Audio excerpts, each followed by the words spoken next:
Hey guys, we're back, and before we move on to MLB, just have a little quick thing in NBA. Spurs are up 6 in the West. Do you guys think that San Antonio will run away with it? I think they might pull the Celtics. They might lose a few games. I mean, they're an experienced team, but they are very old. We've talked about this before, yeah, too. Tim Duncan, Manu Ginobili, Tony Parker, they're all getting up there in age, and Tim Duncan's way up there in age. I think they're going to pull Greg Popovich, similar to Doc Rivers' style. I think he's going to rest some of the guys.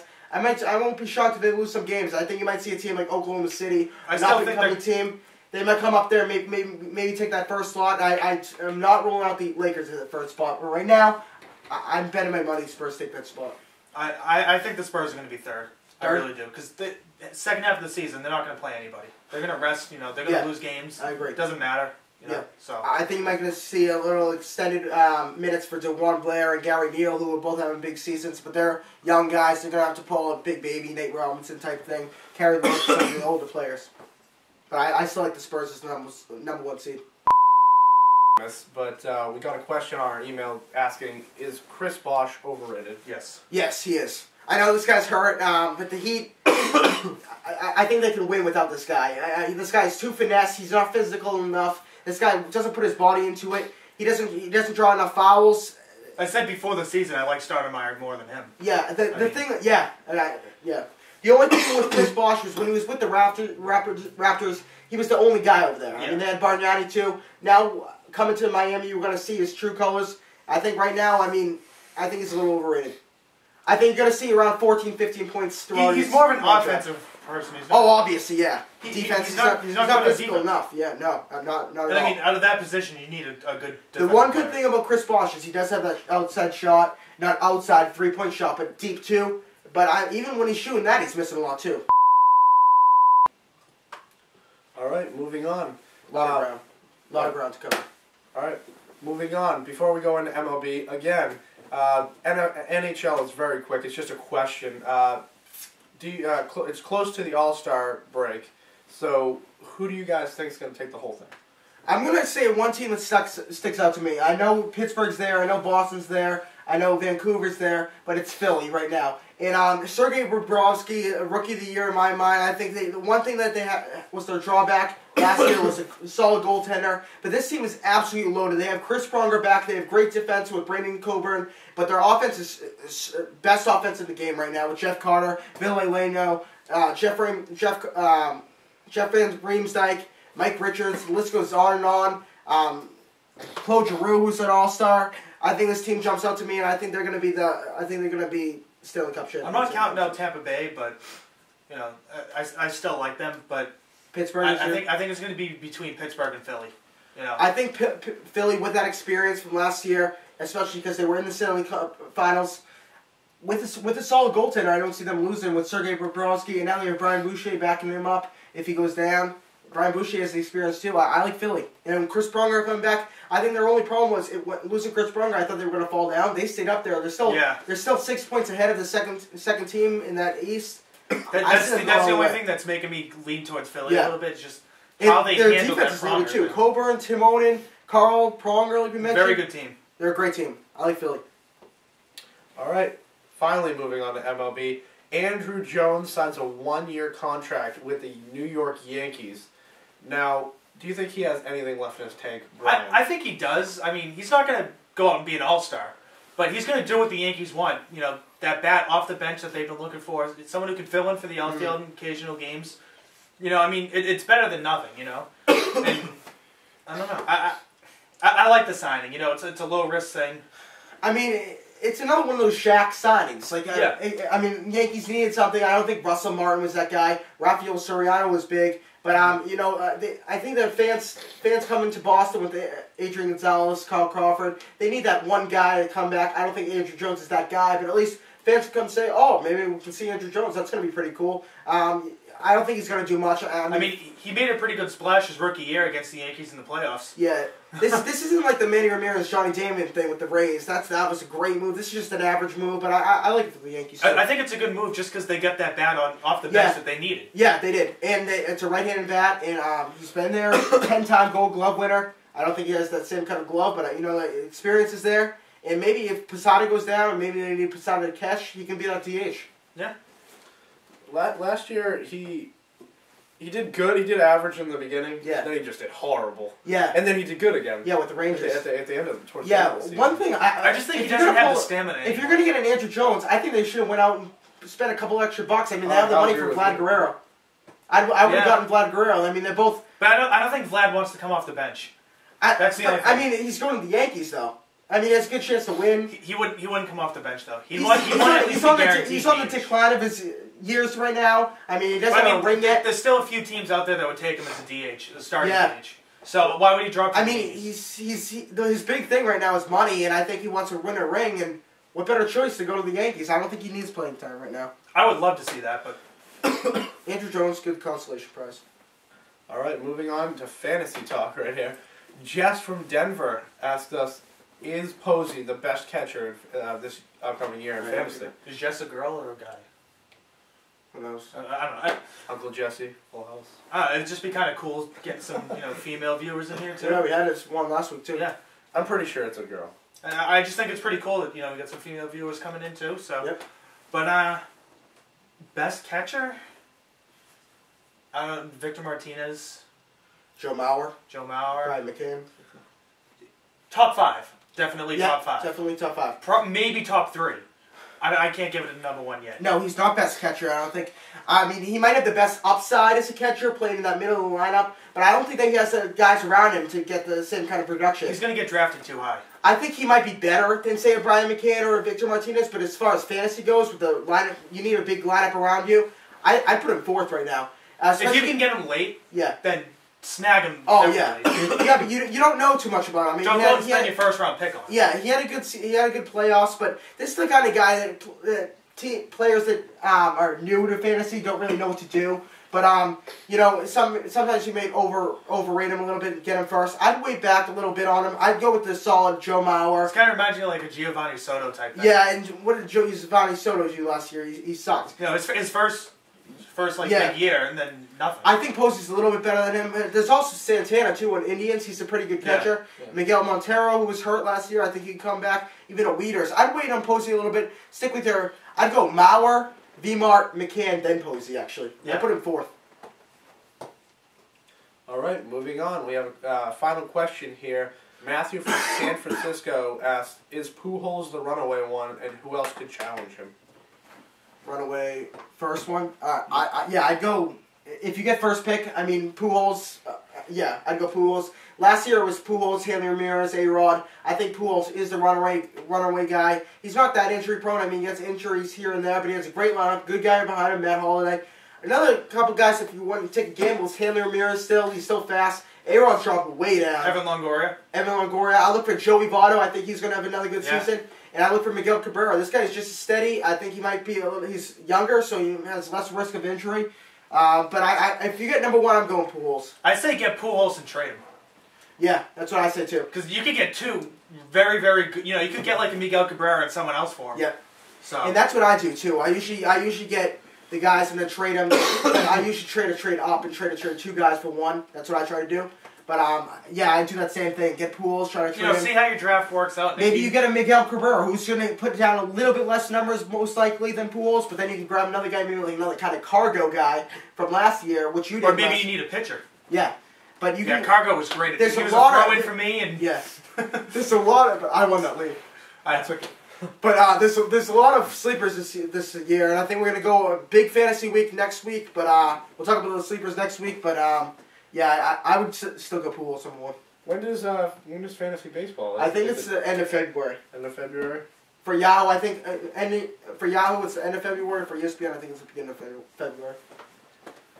All right, that covers just about everything we've had to talk about, unless you guys can think of something. We have some extra time to waste. Who do you think's going to Super Bowl? Did we already do this? No. Steelers, Packers. Well, yeah, we said that last week, but we didn't do it this week. I'm thinking Steelers, Bears. Steelers, Bears? Steelers, Packers. I'll go Steelers, Packers. I'd like to see the Packers. I just have that feeling about the Bears. Steelers, Packers would be an awesome Super Bowl. Who do you think's winning the Super Bowl?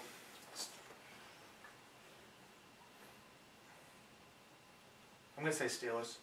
Yeah, I guess we already went over who we wanted to go to the Super Bowl, but for winning the Super Bowl, I think it's going to be Packers, and I hope it is too. I don't want to see Big Ben tie Brady with 3. Honestly, out of all the teams in the playoffs other than the Patriots, I would have loved to see the Packers win. Yeah, I do too. I like Aaron Rodgers. I think this would be great for his career. But I mean, I really felt bad do for not. him sitting there. I do not want to wait 2 weeks of Rex Ryan coverage and all that media day with Bart Scott and all that trash talk. I wanted to see them lose right now, and I want to see the Packers come back. I was going to say, if the Jets win the Super Bowl, you probably won't see them this year. Yeah, I think I'm going to take a week off of the pitch. I don't think I'm going to be there. No, I think I'll hang myself. Yeah. So. But anyways. Alrighty then. That's it? Ending on that beautiful note. Alright, that's it. Alright, so you know what to do. Subscribe to us on YouTube. Follow us on Twitter. Facebook. Go Cheeseheads. The stuff. The goods. Alright, we'll see you next week. But until then, this is The Pitch with Fox, B-Doms, and Mitch.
last question here. It's anonymous.